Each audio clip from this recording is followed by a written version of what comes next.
Tonight, a battle royale on Capitol Hill. Trump's cabinet nominees tomorrow set to begin those grueling confirmation hearings with senators, and it could get a little nasty. So what can we expect? USA Today senior political reporter Heidi Prisbilla is here to break it down. Plus, was Russia really behind efforts to screw up our election? Or was it just some punk hacker? And could it lead to another Cold War? Ambassador John Bolton has more. And that mustache. And everybody knows riding the bus is the worst. But would public transport be better if companies like Uber ran the show? Buckle up, baby. Let's make like Sandra Bullock. It's time to roll. Washington is getting jammed this week as Senate committees overflow with nominees desperate to get votes and power to fulfill the will of the incoming president. Democratic senators like Chuck Schumer have warned that nominees would be rather limited to 2 per week and would be painstakingly tongue-bathed in the D.C. day spa by the anxious minority. Powerless and helpless, now Chuck's Angels have to watch up to 5 nominees a day parade through respective Senate committees. And Wednesday alone, the noms for Secretary of State, CIA, Education, and Transportation head off to their grills to get seared or coddled, depending on the color of the senator's state. Jeff Sessions is one of the first to head to the boiler room as the Alabama senator, who's looking to become Attorney General, takes the stage Tuesday morning. He's a well-liked senator, even by colleagues who clash with him on policy, but has Ricky Ricardo's strength splaining to do when it comes to issues like federalism, marijuana laws, and civil forfeiture. Hopefully, he'll be pushed by senators like Dianne Feinstein, who see the ongoing referendum on weed gaining critical mass and a meaty tax base as voters exercise their right to tell the government to stay the hell out of their bongs and medicine cabinets. It's not just Democratic senators who've laced up their boots over polarizing picks.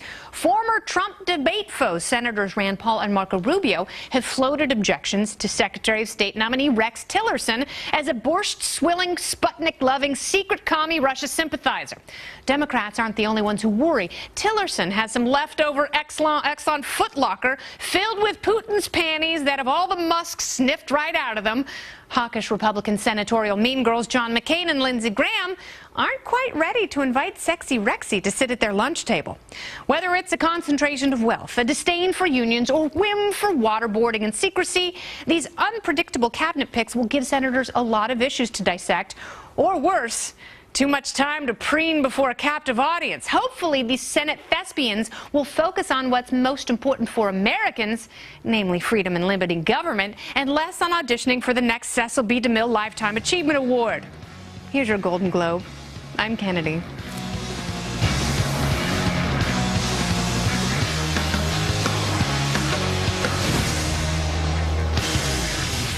Either way you shake it, there's going to be some fireworks on Capitol Hill all week long. So what can we expect? USA Today senior politics reporter Heidi Prisbilla is here to break it down. Heidi, welcome back. Thanks. Good to be here. So let's talk a little bit about Jeff Sessions. He's going first tomorrow morning. Do you expect that he'll have a tough time from Republicans as well as a lot of rabid Senate Democrats? Probably. And when you say tough time, let's just say at the top of this that in the end, all of these guys, especially, and I would argue especially Sessions, because behind it all, the secret that all of us reporters who've covered Capitol Hill before know is that they actually like Sessions on a personal basis. But both Democrats and some Republicans are going to use these hearings to kind of put up flares about the issues that most concern them during a Trump presidency. So again, it's not really personal, but it is about some of the, well, for most members, it's not personal. Some of them it is, but it's about the issues that they care about, like voting rights, like immigration, like some of the issues that you mentioned. And they feel like they don't necessarily have a good idea of where a President-elect Trump even stands on these issues. So they're going to try and use the glare of the media spotlight to draw all of these nominees out on these issues and to kind of pin them down and get them on the record. No, I think you're absolutely right. And that's a really good point, Heidi, is that they have been unable to tarnish President-elect Trump's shield. So they are going to go after some of these people, namely people who haven't been through this Senate grilling process. You know, Jeff Sessions, obviously a veteran of the Senate, and as you say, well-liked, and I think he'll use that to his advantage. But someone like Rex Tillerson is going to have a much harder time. You know, there are some Republicans, a lot of Democrats who are going to go after Sessions, but I think you're going to see the most vitriol saved for Tillerson. Do you think that he is the single person who's going to to have the hardest time making it through this confirmation process. You are absolutely right, and you've got some Republicans on record, unlike with Sessions. You've got some Republicans who have actually said they might vote against him. I still think at the end of the day he's going to get through, but let's look at Rex Tillerson a bit as kind of a nexus for a lot of the issues that Democrats in particular are concerned about in terms of Russia, in terms of big money, business kind of taking over the cabinet, and in terms of the oil industry. He's kind of the nexus of all of these issues. Now, it's also an opportunity, though, for Rex Tillerson, who's had actually some good press in recent days about Rex Tillerson, the man. There was a great anecdotal story about him having served on jury duty and kind of his commitment to principle and that he's a good guy. So it'll be an opportunity for him to kind of shine in that way a bit. But just like with Sessions, Tillerson is going to be kind of a magnet for all of these issues that Democrats and some Republicans like John McCain, Lindsey Graham want to draw out on Russia. Because just today, Kennedy, you have Kellyanne Conway confirming that, yeah, perhaps Donald Trump would want to lift sanctions on Russia. So alarm bells are going to be going off across Congress, and particularly with some of these members, about what this all means. And they're going to try and pin Tillerson down on what exactly does Donald Trump intend to do vis-a-vis Russia with all of these intel reports streaming in? Yeah, I think you're absolutely right. They are going to try and box him in a corner and really flesh out what this country's policy is going to be regarding Russia moving forward. I think it's an important question, and I think that Sessions and Tillerson will have a lot to answer for. And Betsy DeVos, I think, will have a particularly tough time. You know, I tend to agree with her fundamentally on a lot, but I expect that she's another one who will be a bit of a lightning rod. She will, and that's because she kind of fits into this broader narrative of kind of just a very different philosophical approach to managing these agencies that I think Democrats are more concerned about. I think Republicans are probably elated because philosophically, you know, her support for more charter schools, for vouchers, things like that are things that the Republican Party has long pushed. But for Democrats, they're viewing some of these nominees as kind of like the cabinet version of the Tea Party, if you will, that they kind of want to go at these agencies and fundamentally restructure them and change kind of the underpinning of their approach, like with Betsy DeVos to education. Which is fantastic. Go ahead, change your approach. Take a sandblaster and a jackhammer and whatever else you need through these bloated federal agencies. See if you can make a dent. I challenge all of them to do just that. Heidi, thanks so much for your insight. I appreciate it. Sure. All right, now let me bring in the party panel tonight. Harris Faulkner is here. She's the anchor of the Fox Sport and co-host of Outnumbered on the Fox News Channel. Jimmy Fallon also joins us tonight. He is a fantastic New York City comedian. Come see him when you're in the city. And Lisa DePasquale is here, columnist and host of Political Punks podcast. Welcome, everyone. Great to see you. Welcome back. So wonderful that you are here. All right, so last night, of course, was the Golden Globes. And as you might expect, Hollywood had some issues with Donald Trump, and quite a few people got political. Everybody's talking about Meryl Streep. She spoke after winning her Lifetime Achievement Award, and while never mentioning Donald Trump by name, she suggested his presidency is going to ruin America. So dramatic indeed. Disrespect invites disrespect. Violence incites violence. When the powerful use their position to bully others, we all lose. No, we all lose. Oh. Trump responded on Twitter saying, Meryl Streep, one of the most overrated actresses in Hollywood, doesn't know me, but attacked last night at the Golden Globes. Oh, Harris, so let's talk about this a little bit, because Meryl Streep says that we have to make sure that the principled press holds this president I thought accountable. I was watching the sequel to Postcards from the Edge. It was surreal, actually. A great performance on her part. I really worried more about the people that we haven't talked about. There are a few people in the audience, I don't know how many, maybe not many, who maybe didn't agree with her. And there were some memes out on the internet. Yeah, namely Vince like Vaughn and Mel Gibson. Yeah, I mean, they were, here's Mel.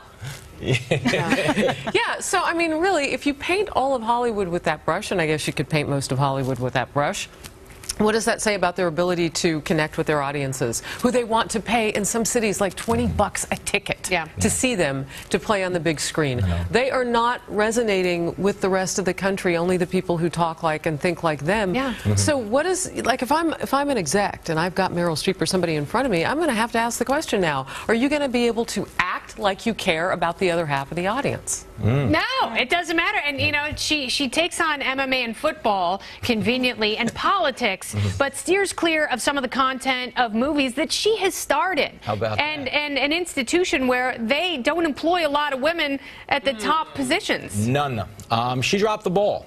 And I consider myself an expert on that because I'm a Giants fan.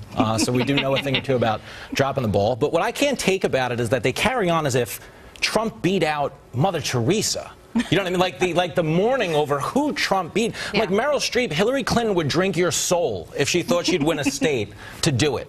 But they're so dramatic, and I think this is a reaction, actually, to having a president. This is kind of Obama's fault because he's made these celebrities think that we care about what they have to say. He's been so cozy with them in the last 8 years that they can't now fathom that there's going to be a president who doesn't care. You know what I mean? Because they thought the White House was going to be like their Hamptons home this summer. And now they're not even going to the barbecue. It's a little bit of a mess. At least at one point, the awards and one of the speeches actually went in the right direction. You know, you've pointed out that Ryan Gosling actually had the moment that Meryl Streep should have had. I mean, he won for La La Land, a movie about Hollywood, which is like their favorite kind of award to give. And he said, you know, thank you to my wife for taking care of our baby, for, you know, being pregnant and having our next baby, and caring for her brother who later died of cancer, and he dedicated the award to him. And he basically said, thank you for letting me do this frivolous thing I do.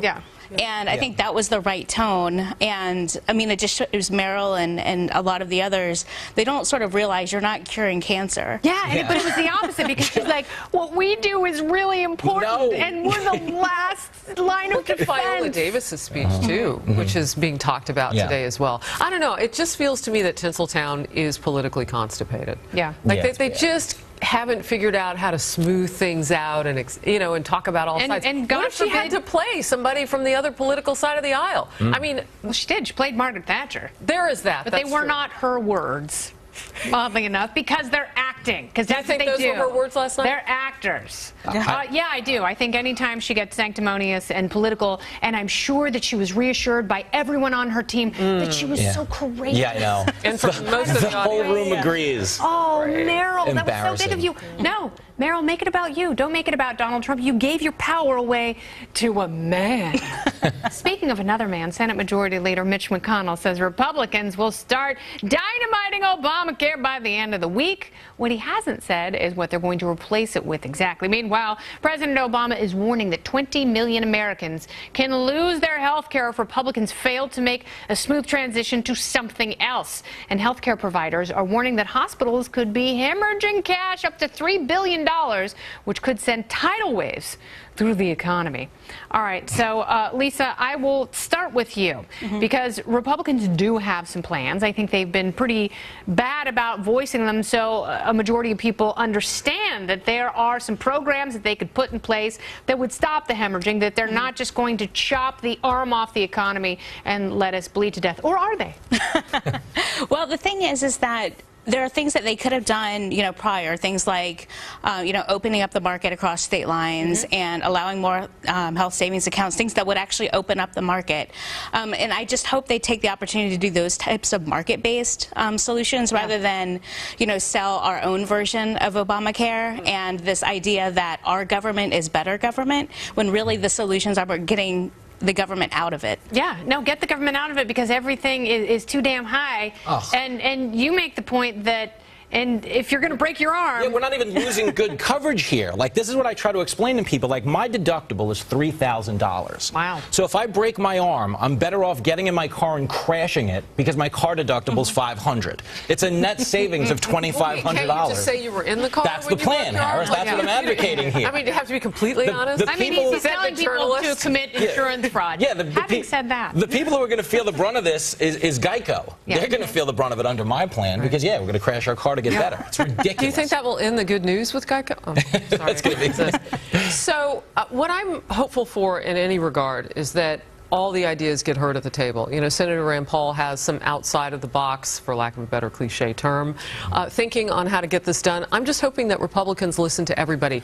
Hearing Senator Mitch McConnell say that they are going to push this through so quickly might make critics worry, or at least come up with the idea that, well, then not everything is going to be considered. Yeah. And then we're right back where we started, where you're going to have to read it to figure out what's in it. Yeah. No, we don't want to do that. I mean, there are two problems here. One, too much of a consensus waters everything down, and it also makes it incredibly slow. But we can't have opacity. You have to have some transparency in the process. And, you know, the process has been so traumatized that, believe it or not, it's strong enough to withstand that. Well, there's a lot of pressure right now, too, because we're at the beginning of the tax season for everybody. And so all their bills in general are bigger because our paychecks are smaller, because we're paying higher taxes until we hit that magical point, that magic number in the year, which is different individually for all of us. It gets later every year. Everybody, no matter what you make.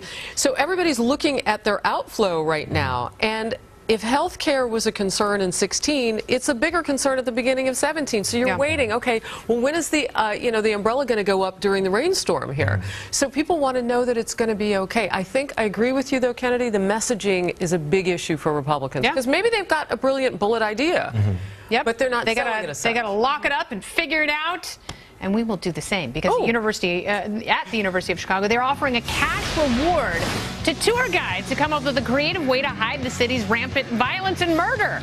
We'll see what the party panel comes up with when we return a little later with them. But first, Donald Trump says he wants America and Russia to have a better relationship. But are some Senate Republicans pushing for another Cold War? Ambassador John Bolton joins me to break the tie. That's next.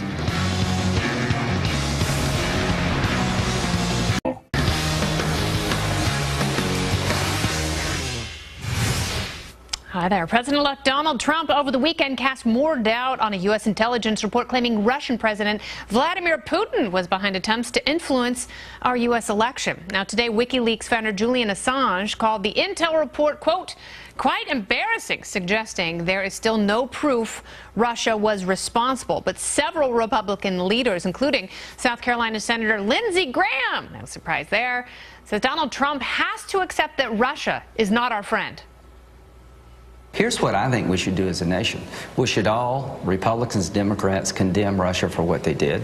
To my Republican friends who are gleeful, you're making a huge mistake. To those who are gleeful about it, you're a political hack. You're not a Republican. You're not a patriot. If this is not about us, then I'll never know what will be about us. Because when one party is compromised, all of us are compromised. I want to talk about us, Lindsay, so badly. So who are we to believe in all of this? Let's ask John Bolton, former ambassador to the UN and a Fox News contributor. Welcome back, Ambassador Bolton. Glad to be with you. So you have spoken in very tough terms about Russia. Where do you stand on all this? Do you think that Russia, quote unquote, hacked the election? What effect did that have? Well, I don't think there's any question that Russia tried to meddle in the election. I don't know of anybody who's actually looked at the evidence, not just the conclusory reports, but the actual evidence that hasn't concluded that. And I think we're a little hyperthyroid about this phrase, hack the election. If you had asked a year ago what that meant, nobody would have said it means only the specific act of voting and counting the votes on Election Day. The election means the whole thing. What's objectionable about this is that any effort, frankly, by any foreign government to affect our election is an attack on the constitutional system. All right, so what do we do now? Rex Tillerson says that he is opposed to sanctions in Russia. He is going to be grilled in the confirmation process to become Secretary of State. What do you do about this going forward? Well, I think you have to see this particular Russian interference as the last in a long series of Russian cyber activities meddling in the United States more broadly. Same is true of China. So this is a much more serious problem than the isolated question of what happened with respect to our election. And I think the principal reason Russia thinks it can get away with this sort of thing, or China, or Iran, or North Korea, is because for 8 years Barack Obama has done next to nothing. So I think in the cyber world, as in the real world, you need to create structures of deterrence that convince would-be perpetrators like Russia that it's going to cost them a lot more to engage in it than not engaging in it. So sanctions are fine. I don't think they're nearly enough. Yeah. Well, Hillary Clinton wanted Donald Trump to be her opponent. She wanted him to win the Republican nomination, and he did, and she lost. There are a lot of people who are saying that Vladimir Putin meddled in the election because he wanted Donald Trump to be president. Why does Putin want Trump to be president? How does it benefit them? I don't understand that at all, frankly. I don't get the logic. If I were an autocratic Russian ruler, I'd want a weak person like Hillary Clinton to be the American president. I think that we ought to try and hold two thoughts in our head at the same time. Number one, that Russia did try to meddle in the election through cyber space and through a variety of other methods. Point one. And point two, the Obama administration, the Democratic Party, the news media, I mean, I'm repeating myself, but they all want to spin Hillary's defeat as due to some exogenous factor. All right. Well, how do you feel about Julian Assange's comments that it was not a Russian actor who gave him the DNC intel? Look, if Julian Assange is not a paid Russian agent, I don't know how you make up one who looks like it. The guy is a thief. That's his business. And the notion that he would say anything publicly that was truthful about his actual sources, I think is just dead wrong. I don't, he said his source wasn't Russia. Well, maybe his source wasn't Russia, but what was his source's source? And what was his source's source? You can do this a lot of different ways. I think he's an enemy of America, and everything he says should be treated with suspicion. Ambassador Bolton, thank you very much for your insight. I always appreciate talking to you. Thank you. Very good. Coming up, President Obama says America is more safe now than when he took office. It's just that social media makes the country seem so much worse. Well, maybe. I'll get into it with Richard Fowler. So dapper, but often so wrong. That's next.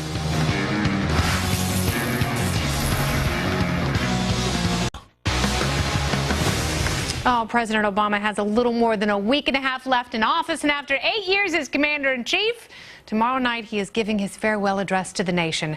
We're told we can expect the president to wax poetically about how he saved the economy. Yeah, and how Obamacare is better than fairy dust. But political insiders say the president may also warn President-elect Trump against dividing the nation and to celebrate America's diversity, because as we all know, the country has been in perfect harmony since he took office. So what do we have to look forward to tomorrow night? Let me ask Richard Fowler, host of the nationally syndicated radio program appropriately named The Richard Fowler Show. Richard is also a Fox News contributor. Welcome back, Richard.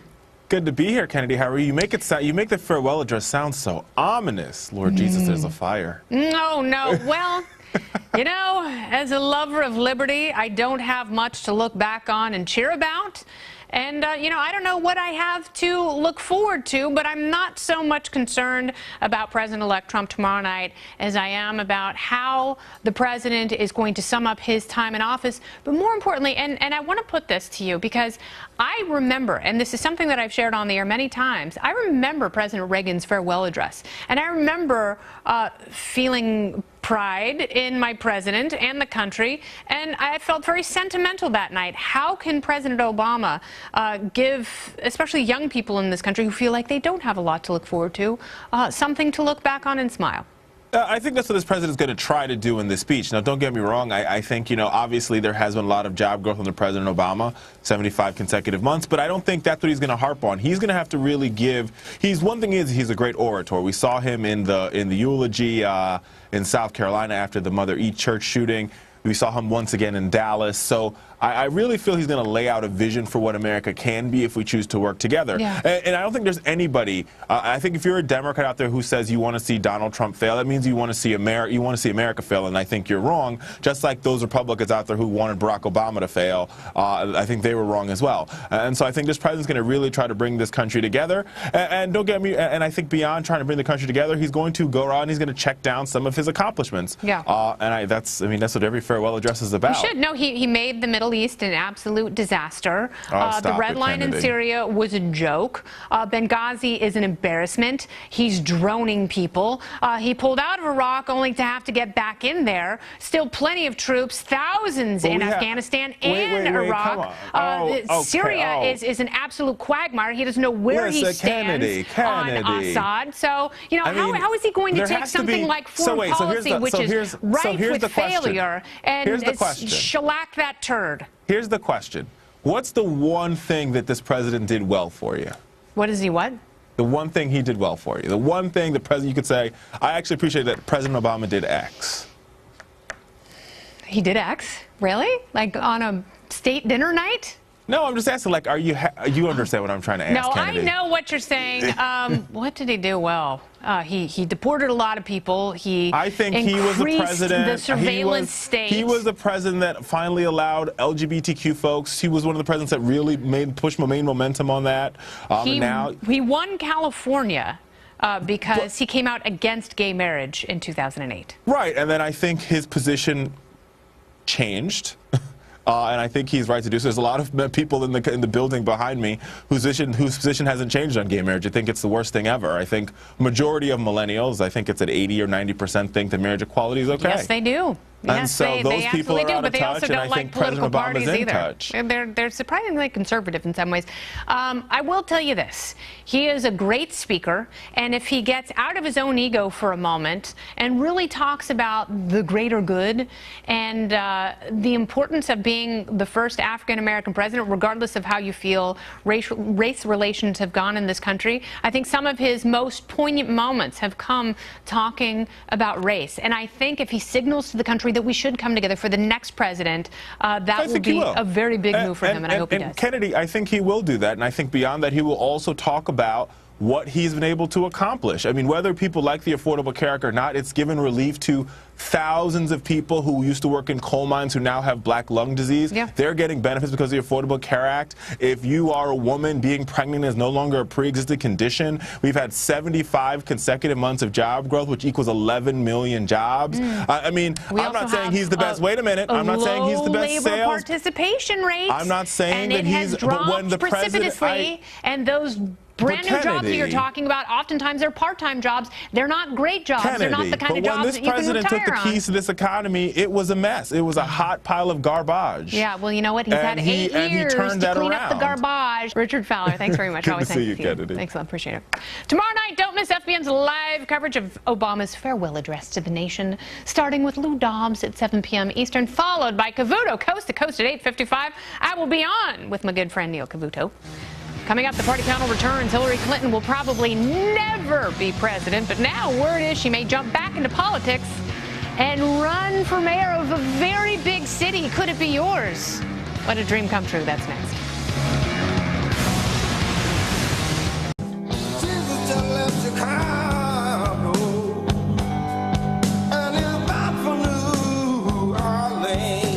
Oh, he did leave Chicago. It's quite sad. It's real easy to sweep a little dirt under the rug when company comes to visit.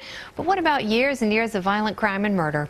The University of Chicago, a fine institution, offering a $500 reward to any campus tour guide who is able to dispel Chicago's reputation of being scary or unsafe to prospective new students.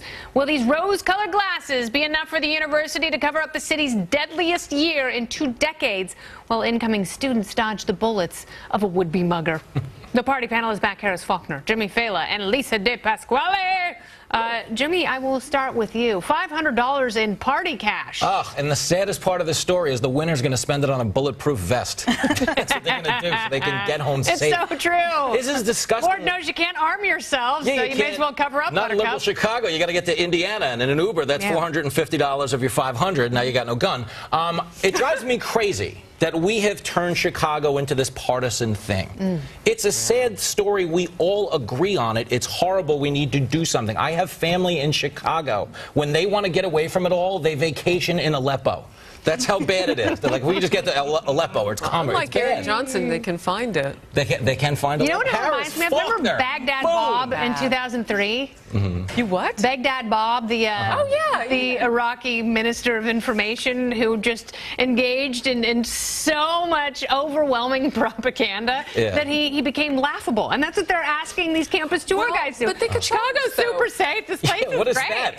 Can you, is there any sort of, what are the stipulations of this? Because you could just get 2 round-trip tickets to anywhere else but Chicago and round-trip to somewhere else. Like, just get plane tickets out.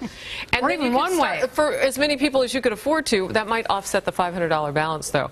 You know what? It isn't just that these were the highest rate of murders ever for them. It's that it's New York and L.A. combined in that measurement. Woo! Yeah.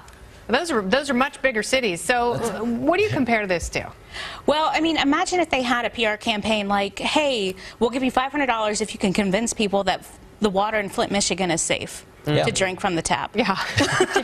No, but it's this overwhelming rationalization. That's what they're asking. They're asking people to lie. Yeah. They're paying people to lie. Yeah. Say it's safe. I'm like, at least step out of the chalk outline while you're filming your video. It's horrible. Norberg. All right, well, Hillary Clinton has kept a low profile since her surprise defeat to Donald Trump, but over the weekend she attended a Broadway musical in New York and received a standing ovation.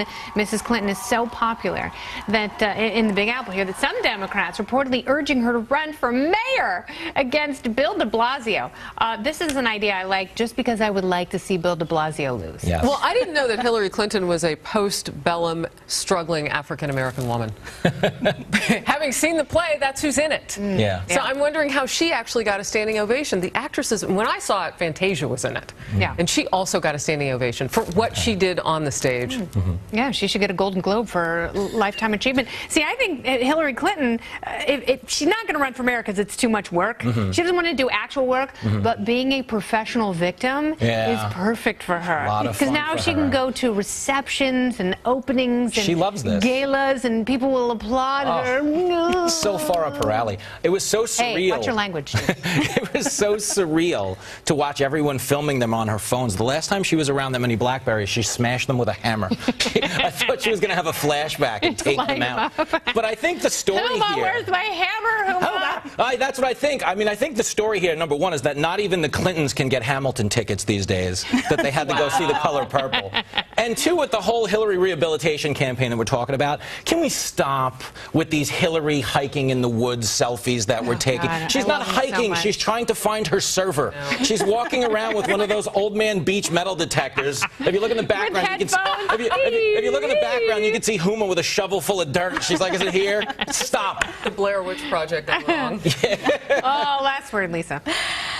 You know, I would like to see her go to like a country concert or something. I mean, Pence went to see Hamilton and was you in a different country. in a different country. Yeah, in Aleppo. Second. I mean, talk about being in your bubble. You know, yeah, you're going to get a standing ovation there, but like go somewhere where maybe you're not. Yeah. All right. Thank you guys so much. Lisa, Jimmy, and Harris. Happy New Year. Happy New Year to you, too. Coming up, Uber has come up with a perfect bait to dangle in front of hostile city governments. The battle between regulations and the sharing economy just got a little more interesting. Stay put.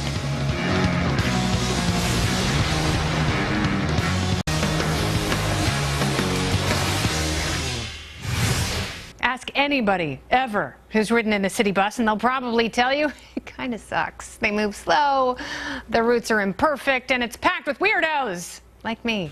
Well, Uber is opening up a new site called Movement, where city planners can dig into data on traffic patterns and speeds. Uber says it's doing this in hopes that city governments will incorporate their private services for urban development in the future. Jared Meyer is here, author of Uber Positive, senior research fellow at the Foundation for Government Accountability. Jared, welcome.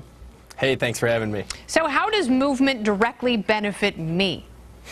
Well, I think it could benefit you if cities use the data that Uber has from its over 2 billion rides worldwide and design cities in a way that work more efficiently so that we can take advantage of ride sharing. And rather than using your tax dollars to build, another subway line in New York or in D.C. like the ones they're looking at, they'll use it to maybe promote certain types of buses to make them better so that you and I will actually start riding them. All right, our city government's going to start shaking down Uber because they know that this is going to be a revenue source that they can tap into. Places that are struggling, places like Austin, whose regulatory environment has shut Uber out.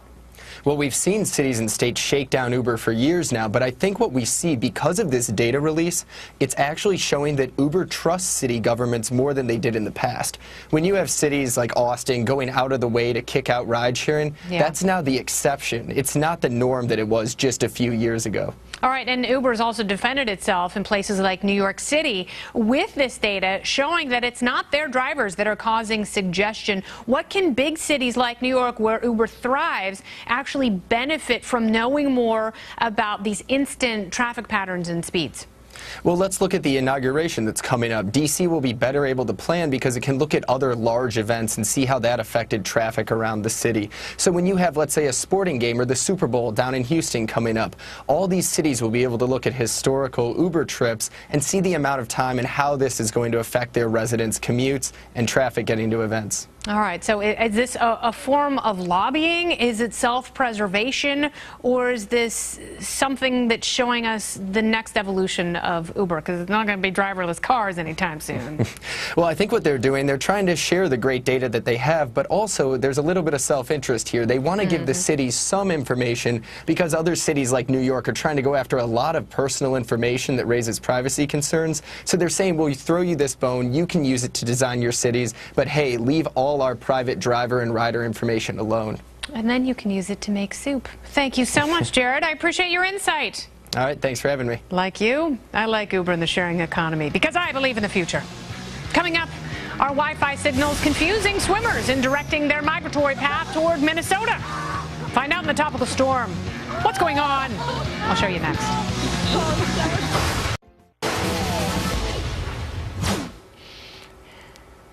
We're on.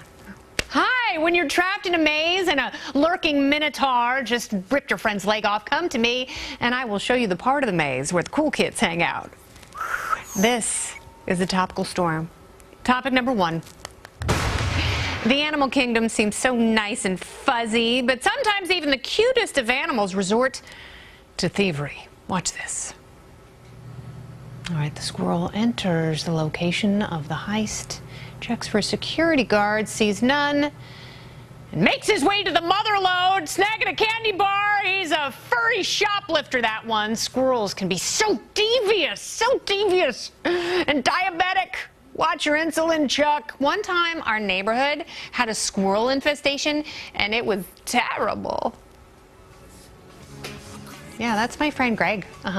He loves sandwiches. Greg, watch out. Watch out, Greg. Watch for the squirrels. They're coming for you. Fight them, Greg. Fight off the squirrels. They smell your fear and your pastrami. Poor Greg. Worst of all, those squirrels couldn't remember where they buried Greg's corpse. Probably in the quarry in my backyard, I think. Topic number 2. We all know what the most beautiful instrument is. No, it's not the viola.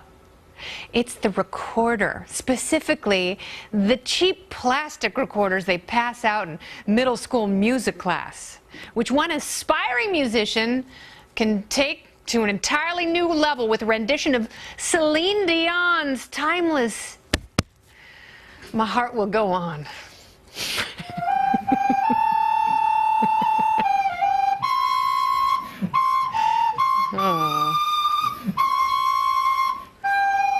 All right, but like all creative geniuses, that flautist had to be taught by an even greater master.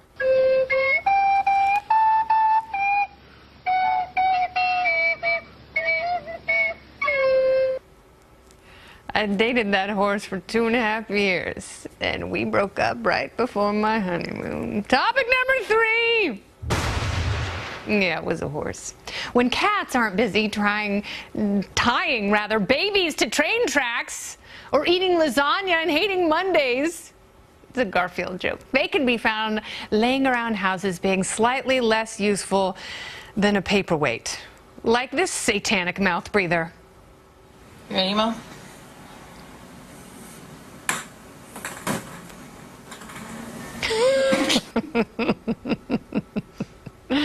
I know we've all tried, I get it. But I've never known a dog to say no to playing fetch.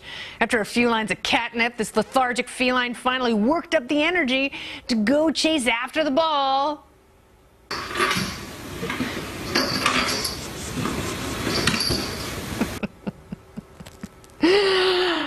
That was me New Year's Eve. Oh, calm down, you lunatic. Topic number 4. Call me sentimental, but I like my bread baked the old-fashioned way by a volcano, which fortunately some Icelandic people are doing for kicks. Hot springs in the country reach up to 212 degrees Fahrenheit, making the land they walk on the perfect oven to bury some dough in.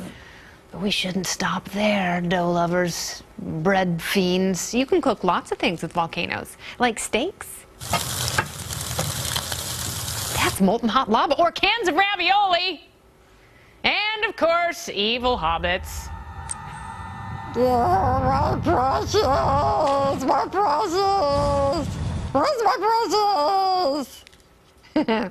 That was my Gollum. You are welcome. Topic number 5. This one was sent to us from one of my very favorites, Daniel J. Abby Normal, using hashtag #TopicalStorm on Twitter. The U.S. Postal Service may be known for its slogan that neither rain nor snow nor sleet nor dark of night will prevent their carriers from blah, blah, blah, blah, blah. But did you know that slogan also applies to the Georgia Tech swim team? When their swim meet with Virginia Tech and the University of Kentucky was canceled due to snow, they took matters into their own Speedo-snapping hands. They decided their season schedule would not be the only thing to shrink that day. With Phelpsian tenacity, they swam in the snow and reported temperatures of 20 below zero. Their candy canes snapped off. None of the players suffered injuries, such as frostbite or hypothermia, which is a lot more than you can say about the last time someone tried swimming during freezing temperatures. I can see a crack in the middle. Like this.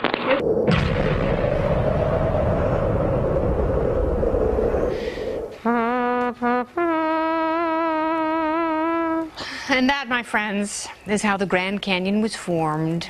Thank you so much for watching this show tonight. To follow me on the Instagram and media of socialists, go to Twitter and Instagram at Kennedy Nation. Use hashtag #TopicalStorm. Facebook, Kennedy FBN. Email kennedyfbn@foxbusiness.com. Now, tomorrow night, I will be here, but not on the showroom. FBN's going to have live coverage of President Obama's farewell speech from 7 to 10 p.m. It's going to be so beautiful. Party show is back on Wednesday with Libertarian Vice Grip Ron Paul, Business Ninja Dagan McDowell, and the easily breakable and easily lovable Tom Shalhoub. I'll be on Red Eye tonight, 3 a.m. Eastern, 12 in the West. Good morrow, and outnumbered tomorrow. Bye.